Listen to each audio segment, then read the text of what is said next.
Hello everyone and welcome back for some more Drag Race gossip, secrets and drama. So I previously made a part 2 video of my series about queens who can't stand each other, and you all seemed to enjoy it and asked me to make a part 3.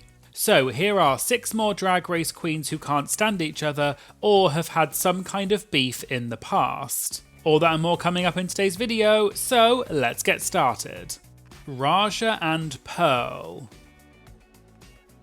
Raja competed on season 3 of Drag Race and was the winner, and later competed on All Stars 7. Pearl competed on season 7 and placed runner-up. The drama between Raja and Pearl is very old, but a lot of people may not be aware of it. I'd like to credit this post by the user Mother Has Arrived on the RPDR drama subreddit from 9 years ago, which details everything that happened. And I'm going to give a brief overview of the drama. But as this happened quite a long time ago, a lot of the posts have been deleted, so for some of the story I'm just having to go on what other people have said on Reddit. Okay, so the drama happened back in 2015, which was just after season 7 aired. Pearl had been a popular contestant on season 7, but after the show, some fans felt that Pearl was being ungrateful and or lazy, and she developed a bit of a reputation because of this. According to the Reddit post, the drama started in June of 2015 when Pearl missed 2 gigs on the same day in the US. And shortly after, she flew to Paris and cancelled/postponed even more US gigs that conflicted with the timing of the Paris trip. Due to the reputation that Pearl had for being ungrateful/lazy, people started to then speculate why Pearl had cancelled these gigs, such as due to alcoholism, being unprofessional, or due to a concussion that she had, which I'll talk more about later. However, this was all just speculation. This drama then became quite well known within the fandom, and other queens started joking about it. Apparently, Pandora Box made a joke about the situation online by posting a photo of a store that was called Pearl, although I can't find a copy of this post anywhere because it's been deleted. However, Pandora quickly deleted the photo after negative comments, with people defending Pearl and saying that Pandora shouldn't have been joking about it. Raja then posted on what looks like Facebook and seemingly commented on the Pearl situation and said, "I get it, I was there and still am. Your first year after participating in a televised competition seen around the world with newfound fame is intoxicating. I've never been too intoxicated to not show up to the job. Did you hear me? I said job. We are queens, yes, but for F's sake, show a smidgen of work ethic and it could last longer than the year. This is your occupation in a budding industry with people right behind your punk ass who want that limelight more than you, apparently. Respect the art or not. Just don't be gross. Take this from someone older who has seen the disappointments and triumphs who can share a #Pearl of wisdom." Although Raja did receive some criticism for posting this, other people seemed to support Raja and what she was saying, and it seemed to go down better than what Pandora had said. A few days later, Pearl posted a photo on Instagram of her in Paris with the caption, "Feeling cozy in Paris." But people online started criticising Pearl because she had cancelled gigs in the US to make room for this Paris trip, and people accused Pearl of neglecting her fans. However, after this, some other Drag Race queens, such as Miss Fame, Violet Chachki and Sharon Needles, posted that they were also in Paris for work. So people realised that Pearl was in Paris for work and not just on vacation, so therefore maybe it was understandable that she had cancelled some of her gigs in the US. Apparently, Bianca Del Rio was then booked at a gig with Katya, and she apparently said that for season 7 she was Team Katya, and Bianca also apparently threw some shade at Pearl. However, the post has been deleted, so I'm not exactly sure what was said. Sharon Needles then tweeted about the Paris trip and said, "Paris was lovely as always, only made sweeter, but the company at Miss Fame, at Pearl, at Violet Chachki." And people couldn't tell if Sharon was throwing shade by saying "but the company," or whether it was a typo and Sharon meant to say "made sweeter by the company." Sharon then responded to someone and posted this photo in the same Twitter thread. I can't see what this tweet was in response to because the reply has been deleted, but people have commented on Reddit and on Twitter, implying that Sharon was throwing shade at Pearl by posting this photo, and there seemed to be some animosity between them, but I'm not exactly sure why because the context has been deleted. Another queen who then seemingly commented on the Pearl situation was Ongina, who posted on Facebook saying, "Hey brackets some Drag Race alumni and future drag racers, don't be such entitled C-words. Be humble, climb back down from that high horse you're on, be thankful, you are no better than this queen or that queen. Quit thinking the world owes you more than you deserve because you are on a reality television show. No, seriously, please and thank you. Really had to get off my chest because it's getting gross." According to the Reddit post, there was then a moment when the owner of a club called 340 Nightclub posted on Instagram saying that they had tried to book Pearl and Ginger Minge, but they couldn't agree on a price because the queens were asking for too much money. However, the post has been deleted, so I can't say for certain what was said. But this further increased the scrutiny that Pearl was getting. Just after this, nude photos of Pearl were leaked online, and lots of people were sharing these images, but other people were saying how violating it was and that Pearl shouldn't have to deal with that. Pearl then finally responded to the situation, and she posted a very long Facebook post. I won't read the whole thing, but I'll just pick out the most important parts. Pearl started off by saying that this post was long overdue and she wants to respond to the quote nonsense that has been said about her. Pearl continued by saying that she has been working constantly and has avoided social media because she was too busy to have a life, and this was the reason she had to unfortunately cancel 2 gigs. Pearl then seemingly referenced a concussion that she had and said, quote, "The next time I fall, bump my head and am bleeding out of my ear after already working 1 out of 3 jobs that day, I'm going to put on a pair of headphones, get to the function and risk my well-being to avoid this relentless criticism." It then looks like Pearl was referring to Raja's criticism of her, and Pearl said, quote, "The fact that there are pseudo mother hens publicly disparaging me for reasons I never cared enough to figure out is not only nauseating, but goes completely against the sisterhood you mock." Pearl then named Raja specifically and said that she had filled in for Raja in the past and that Raja had falsely claimed that her passport was stolen, which is why she couldn't go to the gig, but Pearl said that that wasn't true. But Pearl said that she never called Raja out publicly about this and was questioning why Raja was doing it to her. Pearl then said that if you don't like her, then don't follow her, but there's no need to drag someone. She also referenced the leaked nude photos of her and said she wasn't ashamed of them, but some people are, quote, pathetic for encouraging it. And she finished by saying that people need to get a life and leave her alone. Raja then posted a Facebook post seemingly in response to Pearl's post, and Raja said, "Lol, I've seen the rant, it's very sweet. The only thing I got out of that was her sentence structures, questionable grammar, spelling, and the desperate need for an indentation in the paragraph. If you stare at the run-on rant long enough, zone out on the letters, stare into the center of the page, you will see an image of me farting out a prolapse." Raja then posted again, seemingly referencing Pearl's leaked nude photos and said, "Pearl's got a hot bleep, or in other words penis, and bush. Mine is old, I can barely cough out a single Pearl, but I try." Raja then apparently got a lot of backlash for these comments and then deleted the posts. The drama then died down a bit, but apparently, according to a Reddit user, sometime later, Raja was in London performing at a gig. And according to the Reddit user, Raja was really drunk and could barely perform. And she also apparently made some shady comments about Pearl and said that Pearl was a lazy, arrogant child. However, this is just what a Reddit user said, so I can't guarantee this is true. And that seemed to be the end of the drama. And as I said, this all happened back in 2015, so it's quite old drama, and I'm not sure what Raja and Pearl's relationship is like now. But I checked on social media, and as of right now, neither of them are following each other on social media. But we'll have to wait to see if anything else ever happens between the two of them in the future. Monét X Change and Aura Mayari. Monét X Change competed on seasons 10, All Stars 4 and All Stars 7, where she placed 6th, winner and runner-up respectively.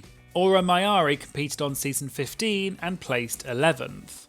The drama between Monét and Aura happened after some comments that Monét made about Aura on her podcast. So, back in February 2023, Monét was joined by Naomi Smalls as a guest on the Sibling Rivalry podcast, where they were reviewing Season 15, Episode 5, which was the Design Challenge. During the video, they were discussing Aura's previous runway, and Naomi said it was a good look, but Aura's presentation of the look was over the top. Monét then said, quote, "I just can't, it's too much. Me and Bob call her the cringe queen because there's always something a little cringy about what Aura does every episode." Monét then said that she wants to like Aura, but she just can't because she's, quote, derpy and thinks that she's fly and sexy. Naomi then said that Aura has nice muscles and arms, and Monét agreed. But Monét then said, quote, "But I like when people are hot, don't tell me that you're hot." And she also commented about Aura kissing her arm muscles. Someone then seemingly took a clip of Monét saying that, and in particular the bit about Aura kissing her muscles, and posted that clip on Twitter. And I believe Aura was then tagged in the post, although the original post has since been deleted, so I'm not sure. Aura then commented on this post and said, "When else on the show did I do that? Just the first episode. It's the story they were trying to paint for me. I was asked to kiss my arms a lot and I felt so embarrassed doing it. I did it anyways because they were pushing it. Like, come on, you should know how it works at Monét X Change." Aura then followed this up with several more tweets which said, "And with the cringy way I speak, well, if they had just kept my story and moments with the girls, talking about my speech anxiety as an immigrant and how I feel stupid sometimes because I can't express myself well, then people would have probably understood me better. I was not going to go on that show thinking, oh bish, I'm a flex, I'm a do this, I'm a show mask. There was more to me than that because I told my story, not the arms, so cringe all you want." Aura then referred to the comments Monét and Naomi had said about her runway presentation being cringe, and Aura said, "And sure, the runway was cringy for some, but that was the choice I made for a very special reason, and I will talk about that soon. If Drag Race won't tell it, I will." And Aura later clarified in a tweet that the message behind that runway was about struggling with mental health and the pain inside not always showing on the outside. A while later, Aura posted a follow-up tweet about this situation and said, "It's not just Monét and Bob, it's a lot of people, it's the same topic being brought up over and over again. I just wanted to address it, I just don't want drama. But before you judge someone, look at another perspective first, but of course y'all can say whatever you want." And in the replies to that, someone said that it was Monét and Naomi who had said these comments, not Bob and Monét. And Aura said, "I'm talking about Bob and Monét in their other podcast people sent me, it's their podcast." The drama then seemed to die down after that. However, it was brought back up again in August 2024 when Bob and Monét posted a video on Sibling Rivalry called "The One About Every Ru Girl Part 16", where they gave their opinions on every Drag Race queen. One of the queens they discussed was Aura Mayari, and in fact, the Sibling Rivalry TikTok account posted a video clip of this part of the video where Bob and Monét specifically discussed Aura.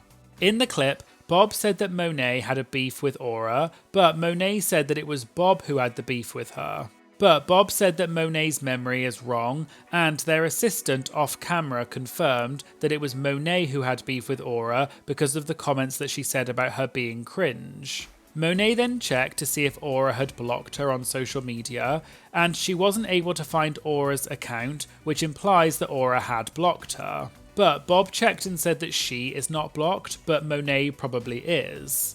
Monét then said, quote, "She was cringy, remember this?" And then Monét kissed her arm muscles. Bob then said that Cameron Michaels also did that, but Monét said that Cameron was coy and shy about it, so it was okay. But Bob said that Monét says that she's pretty all the time, so why is that different, and there's nothing wrong with being confident about your appearance. Monét then said that she owns up to doing things like that, but her issue was that Aura didn't own up to doing things like that. But Bob said that Monét was, quote, moving the goalposts about what her criticism of Aura was. Bob also said that Monét's memory is bad, and she's the one who started the beef with Aura.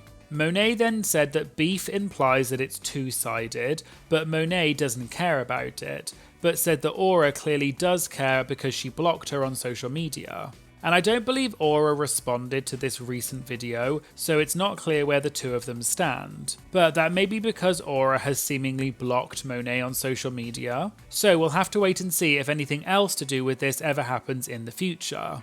Jiggly Caliente and captivating KatKat.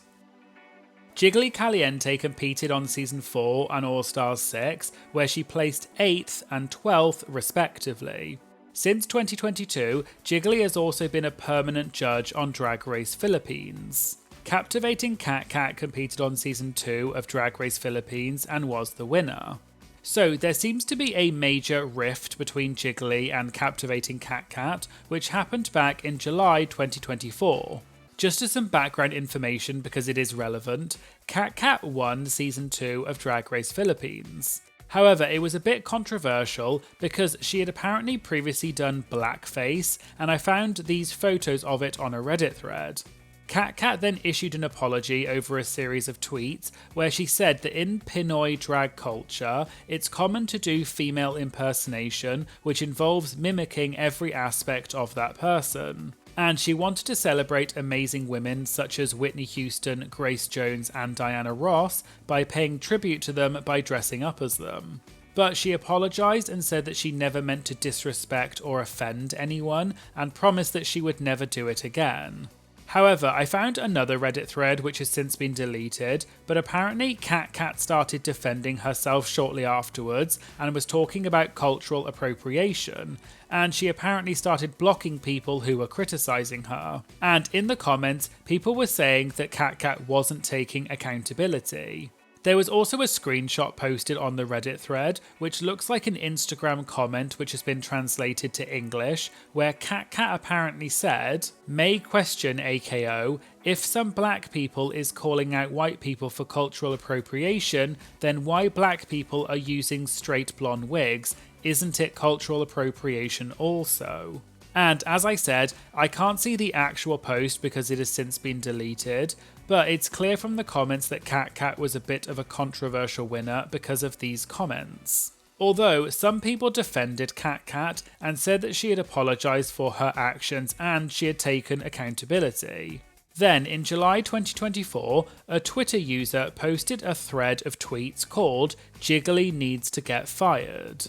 In the thread, the Twitter user said that they went to an event in LA called Made in Asia, which was to support both local and international queens. And Jiggly was there, but made it, quote, extremely hard to watch. And they also explained that Jiggly was apparently in that outfit because the airline had lost her luggage. Apparently, during the show, Jiggly was spilling behind-the-scenes tea about Drag Race Philippines and said that on Season 2, the judges actually wanted the runner-up contestant, Arizona Brandy, to win instead of KatKat. And KatKat was apparently in the audience at this event, but Jiggly didn't know that. Jiggly also kept talking about getting cancelled and took time away from other performers, and the other co-host was apparently being snobby towards the Philippine queens.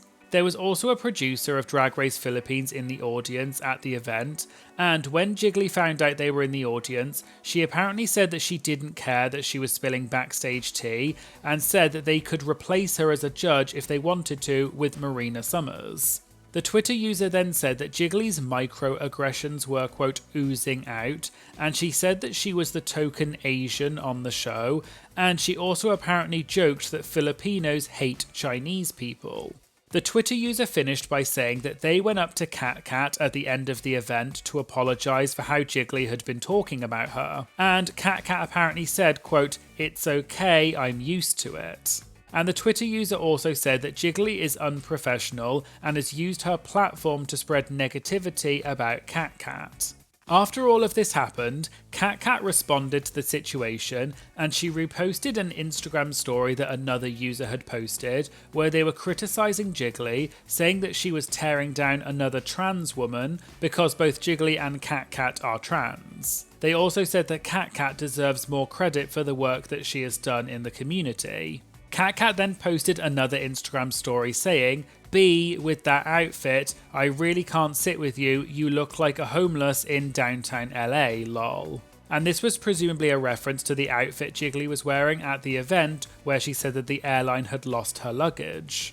Jiggly then responded to KatKat by posting her own Instagram story where she posted the photo of her at the event and said, "I may have looked homeless for a sold-out show I co-produced because Delta Airlines lost my luggage, but I still showed up, hosted and did my job. You're a winner with no gigs, a racist past, and stole a goodie bag for my entertainers. Who's really a loser? Check that."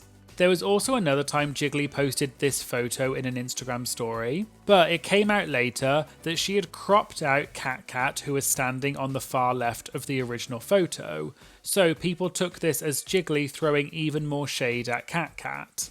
And overall, some people defended Jiggly and said that KatKat is a controversial queen and Jiggly was right to call her out. But other people criticised Jiggly and said that she was being unprofessional as a judge by criticising the winner.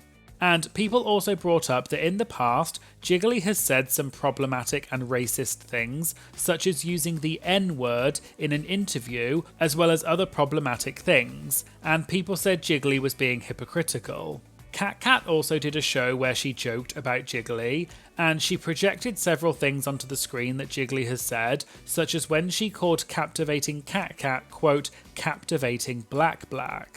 Then, in August 2024, a Twitter account called Drag Fans Philippines posted a clip of a contestant from Drag Race Philippines Season 3, where she was saying that the airline had lost her luggage. And KatKat retweeted this and said, "At least she didn't look like a homeless," which was presumably a reference to Jiggly.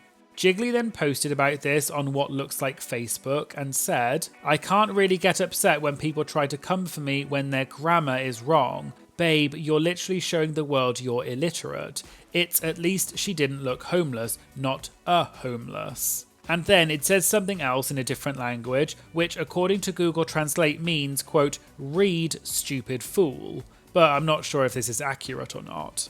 The two of them have also continued to trade insults at each other. For example, KatKat posted this zoomed in photo of Jiggly's feet from a promo photo for the new season of Drag Race Philippines. And Jiggly posted what is presumably an older photo of KatKat and said, "glass houses." And so it seems obvious that Jiggly Caliente and Captivating KatKat do not get on, and it seems that they are still feuding with each other, and we'll have to see if they continue to do this in the future. So there you go, there were 6 more Drag Race queens who can't stand each other or have had some kind of beef. Let me know in the comments if you knew about these before, and which ones surprised you the most. I also have a few more of these drag queen beefs that I could talk about, so let me know if you want a part 4. If you'd like to support my channel and get exclusive benefits such as early access to my videos, priority when submitting interview questions, and other amazing benefits, then please consider signing up to my Patreon and supporting my channel. It just costs a few dollars a month and it really does make a huge difference to my channel, and I'll put a link to my Patreon in the description. I'd also like to say a massive thank you to all of my amazing Patreon members. Your support every month really does mean such a huge amount to me. I really love talking with my Patreon community in the Have Your Say polls and things like that, so thank you so much. Your support truly means more than you realise. If you liked this video, please remember to like and comment on the video to help tell the algorithm that this is a great video, and make sure you hit the subscribe button because it really does make such a big difference to my channel. Thank you for watching, and I hope you'll join me again in future videos. Thank you, bye!